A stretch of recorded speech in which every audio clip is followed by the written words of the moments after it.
So we are now recording. Again, welcome everybody. Thank you so much for being here.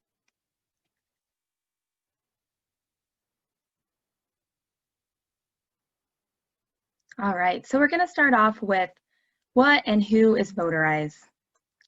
So you all probably already know this, but Voterize is Utah's only nonpartisan nonprofit organization with just one mission, and that's to increase voter registration and turnout. That's our only mission. That's what we dedicate all of our resources to, all of our time, everything for this one mission. Our trained volunteers attend community events, do presentations in classrooms, and hold voter registration trainings all over the state. We are now doing that virtually. We are living in a COVID-19 world. And I can talk to you about how to get involved virtually as well too. We'll go over that. So first we get people registered, but doesn't really do much if they don't turn out to vote. So one great thing about Voterize is that all of our registrants have a Get Out the Vote guide sent to them before every single election. So all primaries and the general election in November. We send just one text or email with this nonpartisan personalized voter guide. It's based on their address, so everything that shows up on your ballot will show up on this guide. And it has information about candidates side by side. You can drop down issues on the candidates to see in their own words where they stand on an issue. It has Dropbox locations, postmark date for mail-in ballots, and everything else someone may need to make a competent and informed decision. Because of this one text and one email, our Get Out the Vote has a 75% turnout rate, which is really, really huge, not only for the state of Utah, but for the US as well. So that's why we really encourage everybody to go through Voterize. It's the same security, same questions as going straight through the state, but the state doesn't follow up. So that's why it's really critical to have them go through Voterize so they can get this Get Out the Vote voter guide. And just as a reminder, with the Get Out the Vote, we do keep an email or a text number, cell phone number on hand. And that being said, we do not sell, rent, or share any of the registrants' data. It is all completely personal, or sorry, it is personal, but it is completely kept confidential in our database. So if anybody has any questions about that. Moving on. All right, so just a few Voterize accomplishments. Unfortunately, we can't put all of them on here. You being part of Voterize, you know that we do some great stuff, and it's all because of you. Since 2017, Voterize did get its start in the summer of 2016, but 2017 is really when we started registering voters. We've registered almost 26,000 at this point. So lots of new voters. To put it into kind of perspective, in 2018, all of our partners and Voterize, we accounted for 30% of the state's new voter registrations. So we're definitely picking up speed. Our Get Out the Vote results in a 75% turnout rate. We're really proud of that. We're hoping that it increases, but that's very impressive at this time. Utah Women's Voter Registration Day. We created a new holiday, sent it through the legislature. It got passed unanimously in both chambers and was signed by the governor. And that's to celebrate February 14th, 1870, which was when the first woman under equal suffrage laws voted in the entire US. And that was here in Utah, February 14th, 1870, Sarah Young. So we're really proud of that. And so we created this holiday not only to bring attention to women being electorally engaged in the past, but also bringing light to women, unfortunately, not being as electorally engaged in the present. All of you know, being ambassadors, that there are more than 300,000 women in the state of Utah who are eligible but unregistered to vote. And right now, only about 25% of state legislators are female. So, and that's compared to 51% of the population of Utah being female. So it's to bring, recognition to, great, we've done some really good stuff in the past. Let's go back to that in a sense. But to commemorate, we held a press conference, and you can see these lovely policy makers down here holding our logo, and they are bipartisan. So women of all backgrounds truly appreciate this day and bringing attention to it. And to commemorate, we held drives in just the 1 week leading up to February 14th, and we registered 763 new people to commemorate. And of course, National Voter Registration Day in 2020, this one just passed. It was on last Tuesday, and we're still getting the numbers from that voter registration day. It was mostly virtual, but last year it was really successful. We organized 20 voter registration drives and registered 420 students in just one day. And of course, our VOTERISE 2020 Challenge partners are there on the side. A couple are missing. We have some new ones, including OCA, so the Asian Pacific Islanders, and Voto Latino Ogden, who just started their new chapter.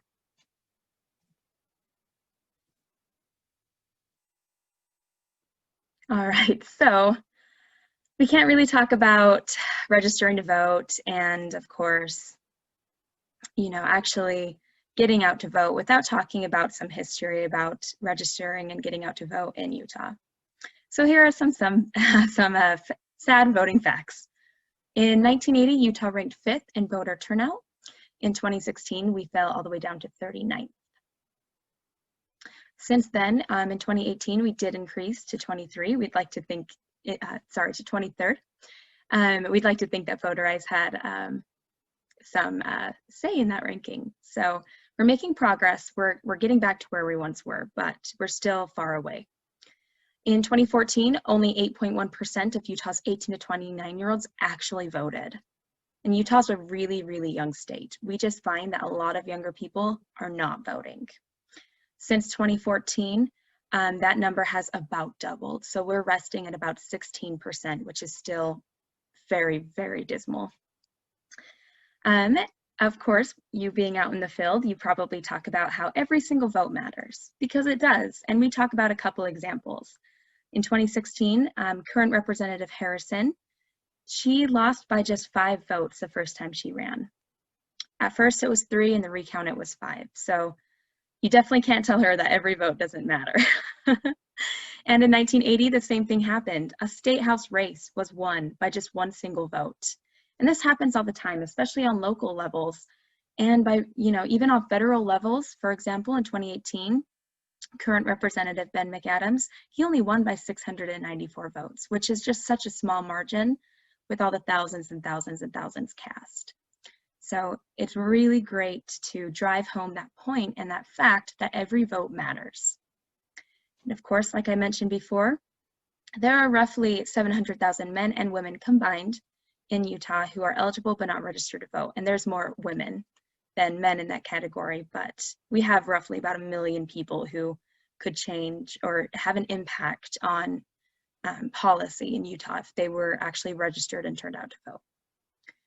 That being said, 62% of eligible voters have never been asked if they're registered to vote. So lots of sad facts. That being said, let's get into some of the technical side of things, a few voting laws. So first of all, felons can vote in the state of Utah. That's really, really cool because not every state does that.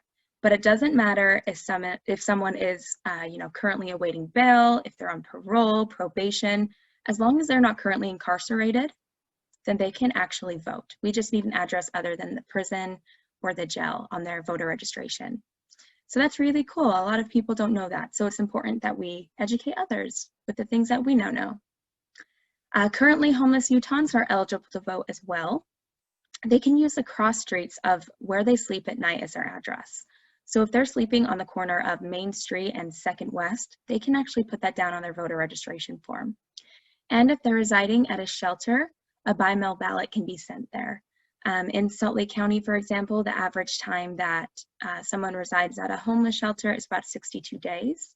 So once we get closer to elections, then you probably know if it's within a couple months that they'll still be residing at that shelter. So that's really great. That's really, really good to know. In Utah, you can pre-register to vote at 16 and 17. And if someone turns 18 on or before the general election day in November, they still can vote in the primary elections while they're still 17. And this law holds true every single year. For example, my sister this year, she turned 18 in August, but she voted in the March 3rd presidential primary and the June 30th state primary still while she was 17.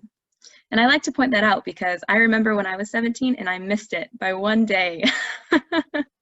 So it's really important that we talk to younger people about, starting to get involved early. And that's one way to do it, is to pre-register them. And once they are eligible to vote, their ballot will find them. Eligibility to register to vote in Utah, it's really simple. You just have to be a US citizen, a resident for only 30 days prior to an election, and at least 18, or if you're 16 and 17, pre-registering. So in Utah, it's fairly easy to register to vote.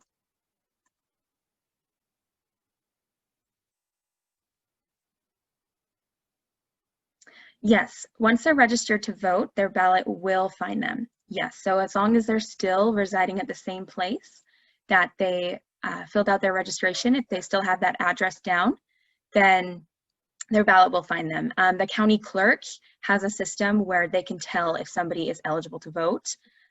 They'll see that, oh, they just turned 18, or there's a primary coming up and they're eligible because they'll be 18 by November. So yes, their ballot will find them unless they do need to re-register to vote based on their address if they move. So that's a great question. Thank you for asking that. Your voter registration kit. So everybody should have got one. And the 2020 challenge ends on October 9th due to the registration deadline, which we'll go into. So if you have others who would like to help, then just send them to voterize.org/2020challenge. And of course, your kit comes in the mail, and it should include all the following materials, from the bright green "Are You Registered to Vote" t-shirt, to the highlighted voter registration forms, to paid postage envelopes to make sure you send those forms back so we can give them to the Lieutenant Governor and make sure that we input them for the GOTV to make sure they actually turn out to vote, alongside all of these other things as well too, including your personalized digital code that was sent to your email to register voters online and get credit for them. If you forgot your personalized digital code, you can always send me an email and I can look that up for you. Or you can go back into your email address that you signed up with and just search Voterize and it should come up.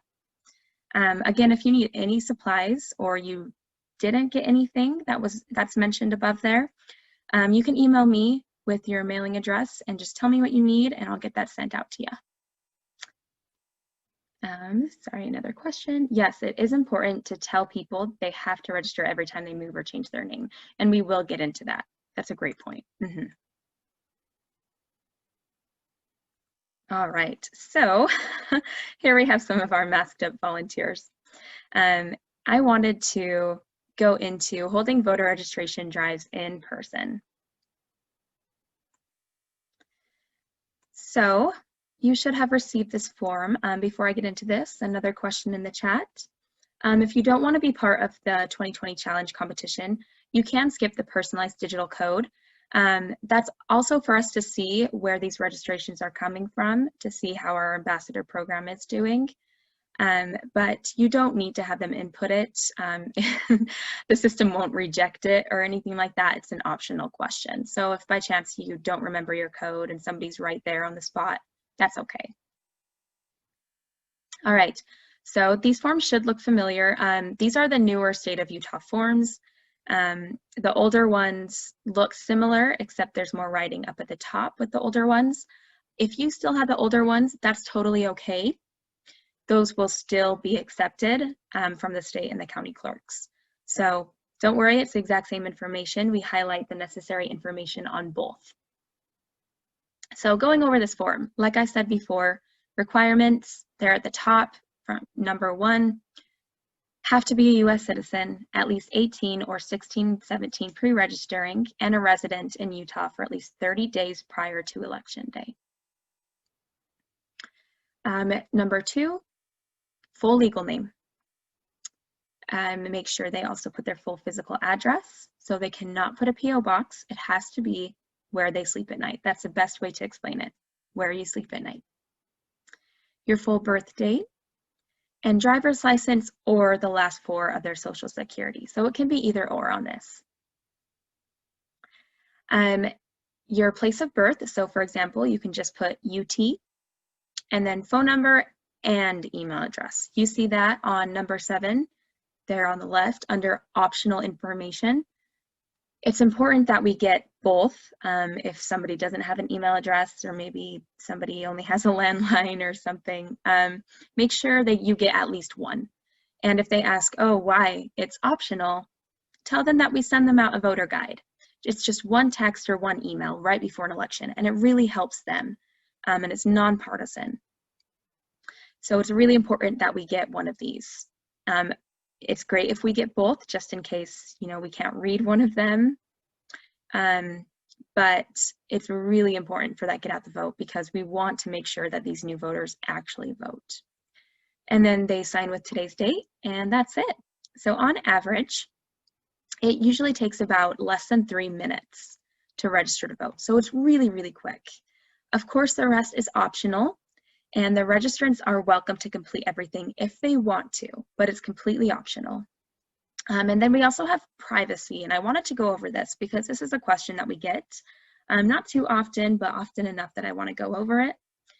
You can see number 10 right there. It says privacy information.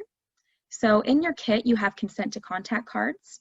And if somebody is really adamant about wanting to keep their voter registration private and they check that box, we cannot contact them for the get out the vote unless they also fill out that little green card with the consent to contact. And you'll mail that back with their registration. But it's really important that if they do mark that box, that they fill out the consent to contact. That way we can send them that one text or one email with the get out the vote guide. So just make sure when you're looking over the form before they run away that you have them fill out that consent to contact, because that get out the vote is just, it's so beneficial to them. A couple questions in the chat. If you're doing a virtual drive tomorrow, we'll get into virtual. You won't need any supplies other than a link that I'll go over. And then another question, is there still a private record option? Yes, that was a great question. Thank you. Just make sure that if they do request that it's private, and honestly, a lot of people don't mark it as private. Some people might have questions what that means, and it just means that your voter information, some of your voter information, will be accessible to candidates or parties buying the voter registration rolls, the voter rolls, to send you pieces of mail to vote for somebody. So they'll have your name and your address, and that's it, really, that's it. That they're not going to have any compromising information on there, like your Utah driver's license number or the last 4 of your social. So again, that rarely comes up, but make sure if somebody does hit that privacy information box, you've got to have them fill out that consent to contact. Otherwise, it's more than likely that they're going to be less likely to vote because they won't have that voter guide. So that's a great question. Thank you. All right, moving on. So when you're registering to vote in person, it can be a little intimidating. How do you even approach somebody to register? So first of all, avoid making assumptions about people. Ask everyone. We all have a tendency to approach people like us, but you never know who needs to update their registration or to register for the first time. So it's really important that you ask everyone. The approach, so just give a greeting and then, can I get you registered to vote? And if they're a little hesitant, then you can add at your current address. So you can say, hi, how are you doing? Can I get you registered to vote at your current address? Younger people move frequently. And it's really important that people know that if you moved, you do have to update your voter registration. And so they need to fill out that form again. If that person is not registered, or they seem like they're kind of wary about it, or they kind of don't care, give just one nonpartisan reason to register. For example, talk about how quick and easy it is. Oh, come on, it'll just take a couple minutes. Let's go over this together. It'll just take a couple minutes. What's your first name? And then you can write it down for them. You can talk about real world impact, again, nonpartisan. If you'd like to read VOTERISE's statement on the Black Lives Matter movement, we talk about how systemic racism, unfortunately, is a nonpartisan issue. It is in a lot of areas.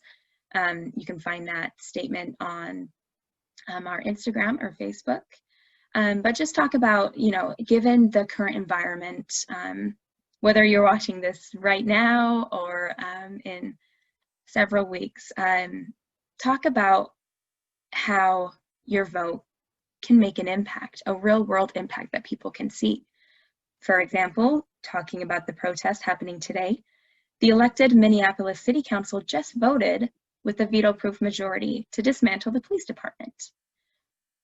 The City Council, they were elected by people. You had to register to vote and then vote. And you want to make sure, wherever you lie on any spectrum, you want to make sure that whoever you elect is watching out for you and your family. So that's really what it comes down to. And so if you feel like this is something you're very passionate about, talk about, make that connection between registering to vote right now and having an impact on the future. So that's just one example. You can talk about how easy it is to vote. For example, in Utah, we vote by mail. We've been doing so since 2012. You can vote right from home in your PJs. A lot of people really like that. It's really low maintenance.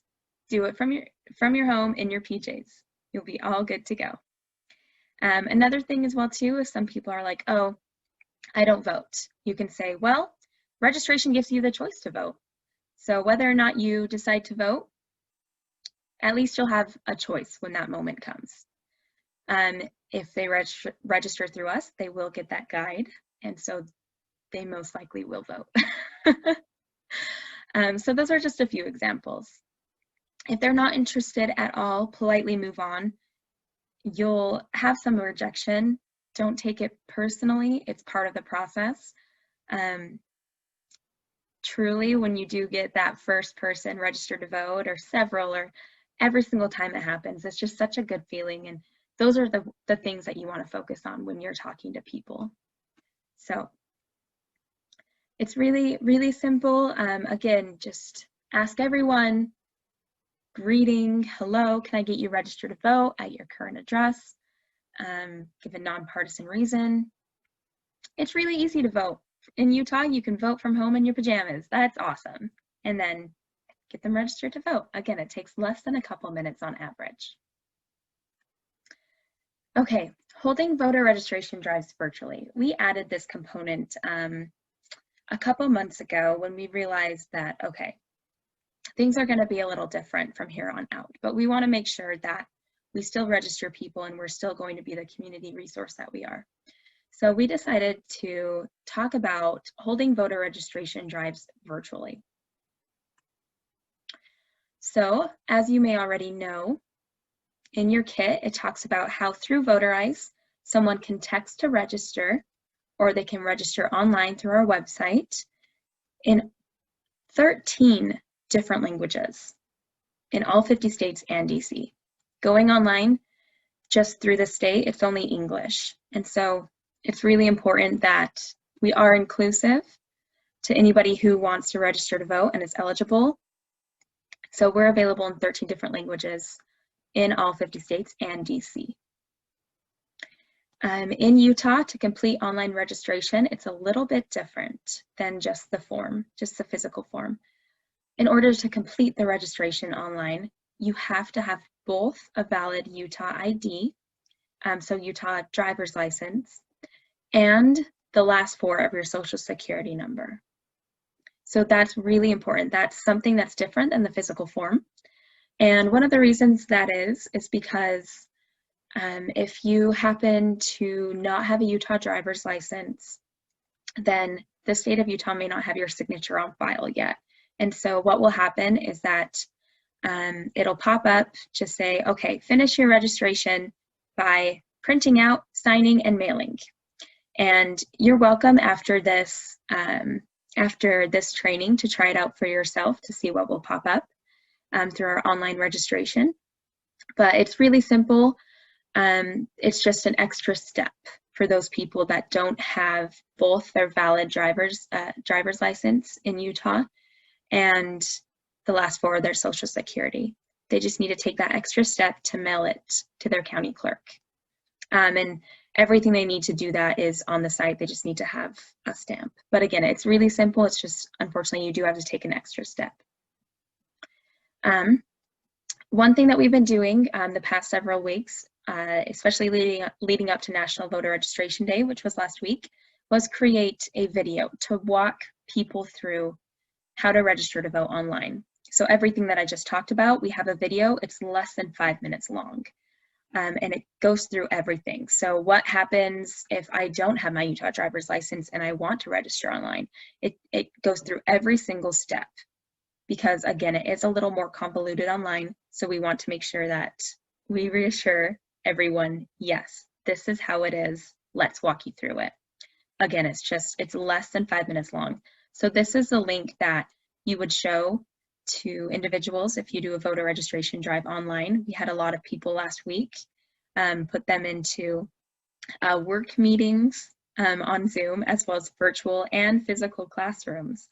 So again, it's less than 5 minutes. You just follow along. And you can also find it by going to YouTube and just typing in VOTERIZE National, and then it will come up. But you can type the whole thing, National Voter Registration Day. But it's a really good, to the point walkthrough video. Even though it was made for National Voter Registration Day, technically in our eyes, every day is National Voter Registration Day. So it's still this exact same information as, you know, any other day that you'd be registering. Another way to do voter registration drives virtually is post the sample Voterize social media posts that were sent to your email, and then also there's a physical hard copy in your kit with your personalized code, and you can create your own as well too, and it comes with graphics. If you need me to resend that to you, just shoot me an email, hope@voterize.org. I'll give my contact info at the end.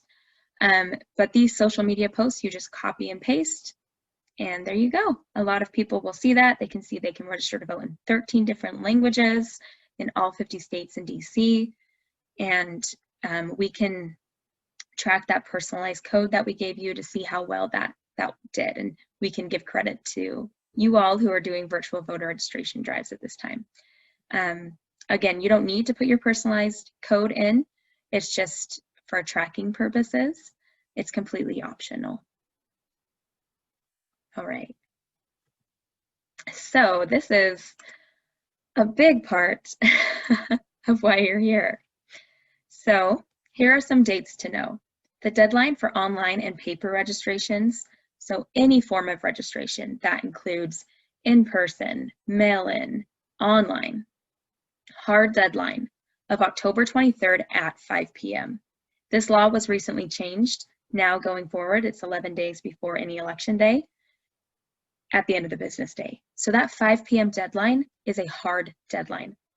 If you go through Voterize and you want to register to vote at 5:01 p.m., you can't. The entire website shuts down on the state side. So it's really important that we communicate this deadline to people. That being said, ballots will be mailed out October 13th through the 27th. So we encourage people to register to vote right now. The earlier the better, to make sure you get your ballot as quickly as possible. There will be early voting, which means you can register to vote in person via provisional ballot if necessary. That being said, we really encourage people to just do the registration right now, because with provisional ballots, it's smarter to do it now. Again, it takes less than 3 minutes. And on top of that, SB 6007 was passed last month during a special session in the legislature, and they were discussing how the November election will look given COVID-19. Of course, the June 30th primary was a little bit different. We didn't have any in-person voting. We did have drive-up in a handful of counties. And for those who are unfamiliar with drive-up, how it works is you drive up to your clerk's office, and there will be an official from the clerk's office there. And you're still in your car, and they make sure that you're registered to vote. You have your photo ID on you or 2 other pieces of ID, which you can find at vote.utah.gov, but we can cover that later. But you have your ID. They check it, and they make sure that you're registered to vote.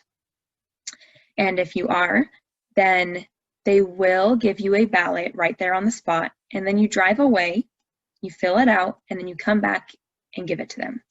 So that's how drive-up voting works, also known as drive-by. That being said, SB 6007, the best way to explain what came out of this bill was that it is up to the county to decide to have in-person voting with CDC guidelines in place until it's not. So let me explain that a little bit.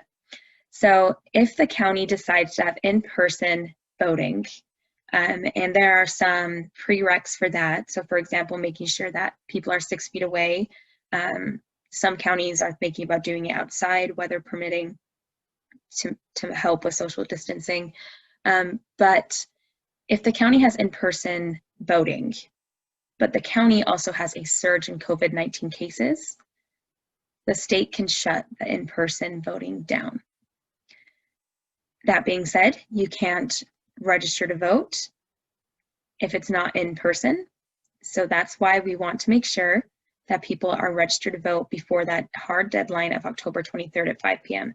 and to not rely on early voting or in-person voting on election day to register to vote. It's just better to get it done now, because with COVID-19, we're kind of used to uncertainty. For better or for worse. I mean, it's smarter to get it done now. So early voting right now, October 20th through October 30th, and then of course you can do that on November 3rd. But again, if there's a surge in COVID cases, which the past few days we've seen in Utah is happening, then the state can shut it down on the county level. Quick question in the chat. Yes, I can screenshot this this slide right here and send it out to everybody. You all RSVP'd, so I have your emails on file, and that's not a problem. On top of that, this will be recorded as well. It is currently being recorded, and you're able to refer back to this at any time and show people, hey, watch this YouTube video from this time to this time, because Hope explains a little bit about what's going to go down. So yes, I can screenshot this to you. That's not a problem. And you can find your county clerk information on Voterize's site. It's just under I think it's programs, and it just says Utah's county clerk information, and that's right there. And we have every single county clerk on there with their physical address, their email address, their phone number. So that's a good resource to refer to. Great question in the chat. What determines where in the window of October 13th to 27th one would receive their ballot by? So most counties, you will receive your ballot that first week. So October 13th through the 16th, most likely you'll get your ballot there. However, if you're not registered to vote or need to update your address, maybe it's October 14th and you're like, oh my goodness, I just forgot, like I haven't updated my registration since I've moved. I need to do that now so my ballot will find me. Then you can go to voterize.org, get it done in 3 minutes, and then it will take a couple business days for the county clerk to process your registration, and then you'll get mailed your ballot. So most active voters will get their ballot that first week. That being said, if you live in San Juan County, then you may get your ballot even a few days before that, just to ensure that the post office has time. Another question, is it okay to forward my son's mail-in ballot to my son who is temporarily in Colorado, and then he sends it from Colorado? We do have people do this. One thing is that he should apply via absentee. He just needs to update his registration, again, through Voterize, less than 3 minutes, so then it can directly go to him. But if he's in Colorado, maybe because he's active military or he's in school, then it's best to have it just directly sent to him. He'll get it there. He'll get it quicker if he does that. But yes, you can forward that, but it's best if they do have that absentee address on file, so then just to make sure that they'll get their ballot in time to be counted. That being said, it's really important that we don't fill out other people's ballots. This is something that, being part of the organization, everybody knows, but something we always need to go over. Utah has been voting by mail for, again, several years now, and about 90% of our active voters actually vote this way. So we really love it. It's secure, it's safe. We did a video before the June 30th primary with the Weber Elections Office talking about how it works on their end. For example, county clerks can have up to 5 signatures on file to match your signature when your ballot comes in.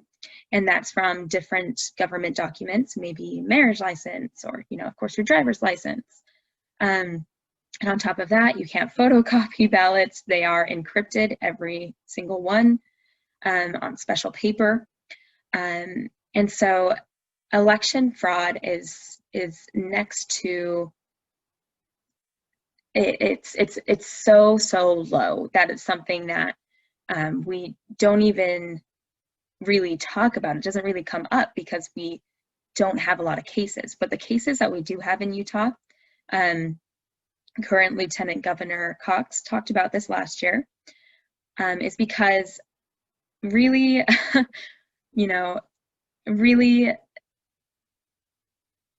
really good people that maybe had their son or daughter's interest in mind filled out a ballot for them while they were on their religious mission. That is a big no-no. You cannot fill out your son or daughter's ballot, even if they are on a religious mission, and then send it back. Obviously, the signatures will not be matched up and it will be thrown out. Again, that is really minuscule, but that is really the only case, really the only notable case of voter fraud via mail-in ballot in Utah. So that's just something you don't do. Again, like I mentioned before, if your son or daughter or someone you know is temporarily living out of the state of Utah due to, again, a religious mission, or maybe they're active military or in school, then they can have their mail-in ballot find them by just updating their address via absentee on Voterize. So that's a really great question, but that's probably something that everybody here knew. Moving forward, last day to postmark your ballot is November 2nd. It varies by county whether or not you need a stamp, but it's good to note that if you don't have a stamp on your ballot, even if it requires one, the post office will still deliver it. Your ballot will still be counted as long as it was postmarked on or before November 2nd. Or you can drop your ballot in a drop box location by 8 p.m. on election day. And of course, general election day, polling locations, if there are any in-person or drive-up, which Voterize will communicate that out to the public once those locations are solidified. They are open, those locations are open from 7 a.m. to 8 p.m. And again, just knowing your rights, as long as you're in line by 8 p.m., you can still vote. Great question. How does he get an absentee ballot? He just needs to update his registration online. There will be a place where it says like active military, or do you currently not reside in the state? So there will actually be a section that talks about that. He just needs to update his registration. And if you need my help with that, then I'm happy to walk you through that. You can just shoot me an email. But it's a very simple process. All right, moving on. Okay, so as we all know, voting, it's kind of a big deal. So on the November ballot, there will be all sorts of candidates and issues. And this includes, but is not limited to, of course, presidential, county council, state representatives, gubernatorial, which is just the funniest word for governor, congressional, state attorney general, treasurer, board of education, auditor. And on top of that, VOTERISE this year is partnering up with JPEC, which is the Judicial Performance Evaluation Commission, and they are the ones who review the judges. Due to COVID-19 budget cuts, they are unable to send out a physical flyer to individuals that talk about the judges. So VOTERISE has partnered up with them to get that information out to the public, but they will be on your ballot. Of course, like I mentioned before, school board, and 7 amendments.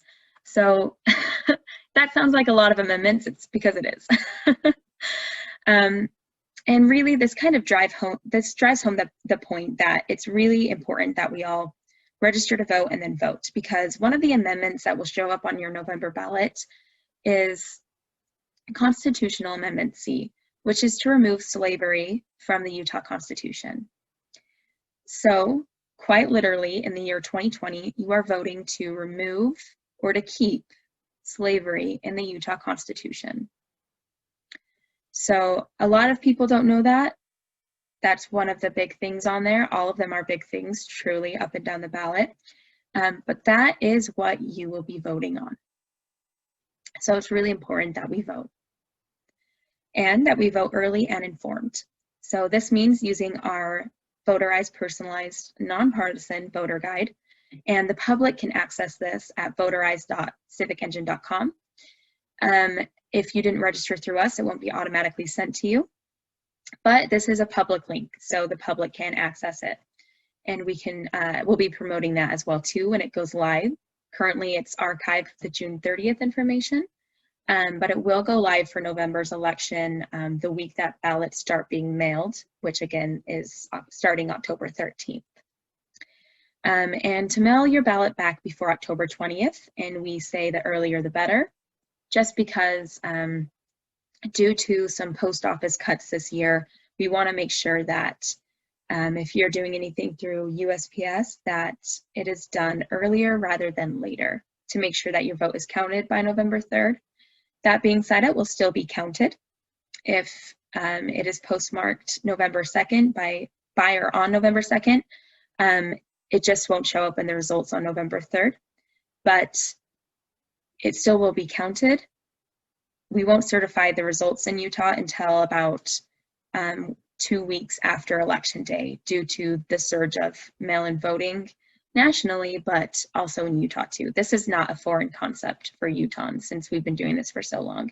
So if you do choose to go through USPS, then just make sure you do it earlier the better. And again, you don't need a stamp for that, no matter where you are in Utah. Even if it says that it is required, it'll still get there. If it's November 3rd and you're like, oh my goodness, like I don't want to do in-person voting, even if that's available, you can use secure drop boxes. Those are picked up by elections officials, trained elections officials, and they take your ballot out and then give it to the clerk. So these are people from the clerk's office that pick it up every single night. They pick up those ballots and deliver them to the clerk that same night.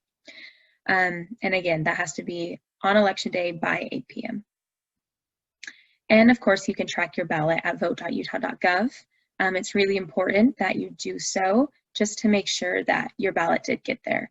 And if there are any questions about making sure that your ballot is counted, or if you have any questions about your ballot, then again, like I mentioned before, we have the county clerk information on our website. You can give them a call. If maybe it's October 20th and you still haven't received your ballot and you're like, oh, just want to make sure everything's fine, then you can give them a call.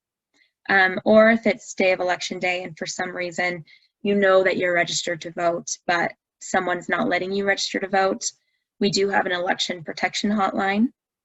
And that number, I apologize I didn't put it on here, but you can just Google it. but it's just Election Protection Hotline.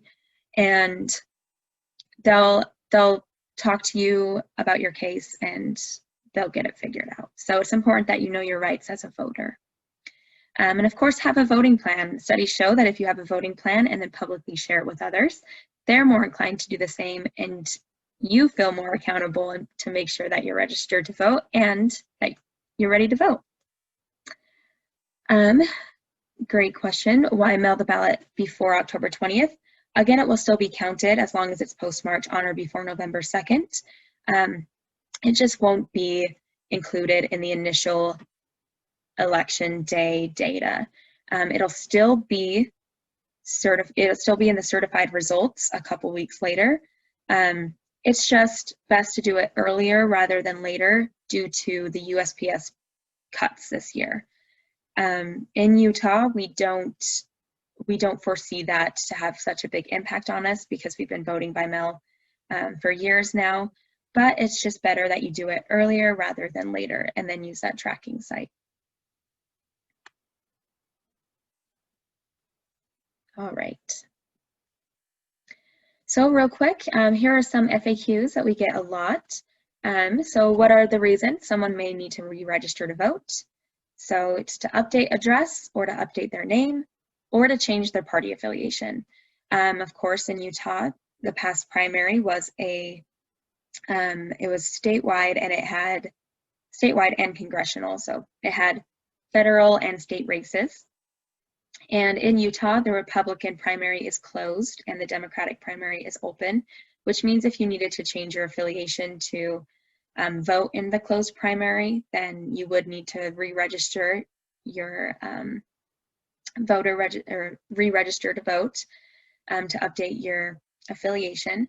That being said, we won't have another closed primary or open primary for the next 2 years when we have more state and federal elections that are partisan. So that rarely comes up, but kind of a heads up. So biggest reasons, someone may have moved or they married or got divorced. They do need to update their registration. And just to be safe, if they haven't voted in the past 2 election cycles, you can check to see if your registration is still active on Voterize. It just says, am I registered? And so if you go to voterize.org, up at the top, am I registered? Click on it, type in your information. It's real quick and you can see if you're an active voter. It's smart to make sure that you're an active voter for one reason or another. You might have fallen off voter rolls and you just want to make sure that everything looks good to go come election time. If you're not sure and you don't have time, you've got a person registering to vote in front of you and they're not sure if they're active or not, just have them fill it out again. You won't go to jail or anything like that if you register to vote again and you're already registered. It's better to be safe. Quick question in the chat. Is it really about getting married or divorced or only about name change? Oh, so it's just about name change. So those are just the most popular examples if somebody has legally changed their name. Unfortunately, in Utah, it can't be preferred name. It does have to be legal, but if someone's gone through the documents to change their legal name, then yes, you need to update your registration. Those are just the 2 most popular.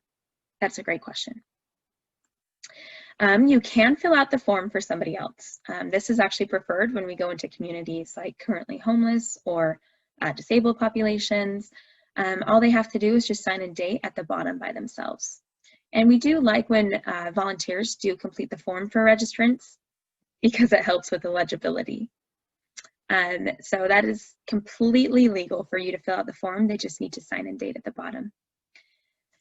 A big question, how do we get younger people to register and vote? Like I mentioned before, you have that sad fact of only 8.1% of 18 to 29-year-olds actually registering or actually voting in 2014, and that's only about doubled. We found that younger people care less about party affiliation and are more issue-based. So everybody has their issue. Make their vote about that one issue, about that one thing. And data that we've done, or data has shown through research we've done in the past that the 2 biggest issues for those in the youngest voting bloc are climate change and gun control. And again, that falls on either side of the spectrum. Those are just the two answers that come up the most. So it's really important that we make their vote about that one thing. For example, if somebody's really passionate about animals and animal cruelty, who gets to decide how long somebody gets to be in jail due to animal cruelty? The legislators. Or how much, who gets to decide how much it costs to register your dog in the county? You know, so it's just making that connection of, oh, I'm doing this and this is the impact it will have. All right, so why are you asking registrants for their email and phone number if it's optional? We went through this, it's for the get out the vote. We need to make sure they actually turn out to vote. And make sure when you're looking over that voter registration form that if they hit that privacy option, they need to fill out that consent to contact card, and that needs to be mailed back to us as well. We want to make sure that these voters actually vote. And of course, what languages are available. Voterize has 2 physical forms that are for use for volunteers, and one is English, and then we also have a Spanish one as well too. And that was found in an archived place on Salt Lake County's website. But it can be used all throughout the state as long as it's being mailed back to us, because the Lieutenant Governor knows that we use it. So if you do need Spanish materials, you can shoot me an email and we can get those to you. And again, to register online, we have 13 different languages available. Oops, too far. Sorry about that. Okay, quick question in the chat. Good way to kick off our Q&A. How important is it that their signature be exactly the way they will sign the ballot? It has to be similar. It can't just be a squiggle, which is what we tell a lot of high schoolers when they pre-register and register to vote. It can't just be a squiggle. If for some reason there's any discrepancy about your signature, then the county clerk will follow up with you. They'll send you an email and they'll send you a piece of mail, and they'll just ask you to sign it to make sure that it's actually you, and then you have to send it back. So to ensure that you don't have to go through those extra steps, make sure that you sign it the way that you would sign something. It is a government document. So it doesn't have to be exactly like if you forget to dot your I or cross your T's, but it does need to be similar enough that an elections official can plausibly see that and know that that is you, and that it matches up with the other up to 5 signatures in their database. It's a great question. All right, any other questions?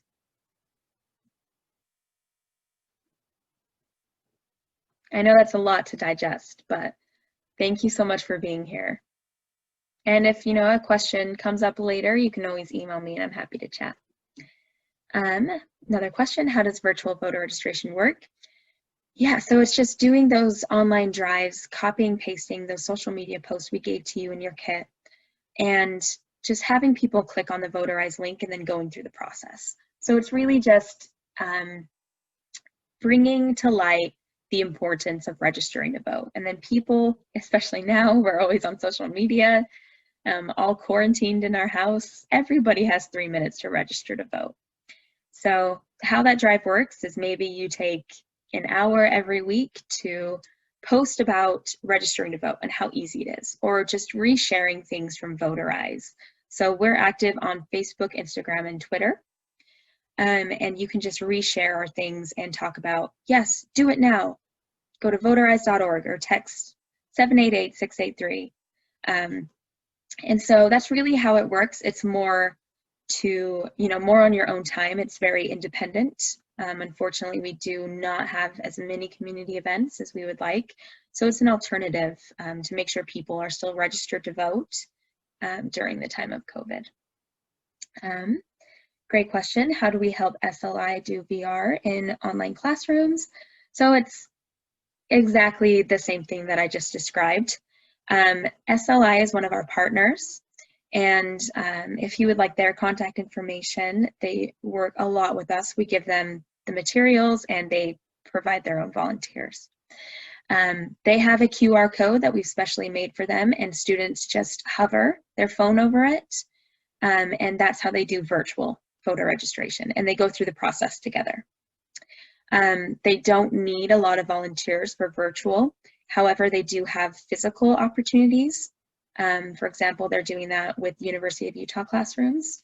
Not right now, because the U of U in-person classes are shut down until after October 7th, because, just fun fact, they need 2 weeks before the vice presidential debate to make sure that there's no positive COVID cases on campus. So they've stopped in-person classes for the time being, but that again will start up again on October 8th. And so that in-person, how it'll work is SLI will email you if you need their email address. I can send it in a follow-up to everybody as well too, but they just need help answering questions if any students have any questions about filling out the form. And then you pass out the I'm registered to vote stickers, the green ones that were found in your kit. So it's a fun activity. We really like it. A lot of our volunteers do as well too, but that's a really great question. Thank you. Anything else? Well, if it does pop up in your head later, you can please do not hesitate to shoot me an email. And I apologize, we went a few minutes over, but thank you so much for being here. We really can't do it without you. It's all volunteer powered. So thank you for taking the time right now as we do this quick training. And thank you while you're out in the field, whether that's virtually or in person, getting people registered to vote. Again, my name's Hope. If you have any questions, you can email me at hope@voterize.org. And this was recorded, so I can send this out to everyone as well. And feel free to share it with others. And like I said, the 2020 challenge does end October 9th. So make sure that if anybody else wants to help during the last 25 days to the registration deadline, then we're happy to have them. So thank you so much, everybody. Again, let me know if you have any questions. I'm available anytime for you all. So thank you so much and have a good night.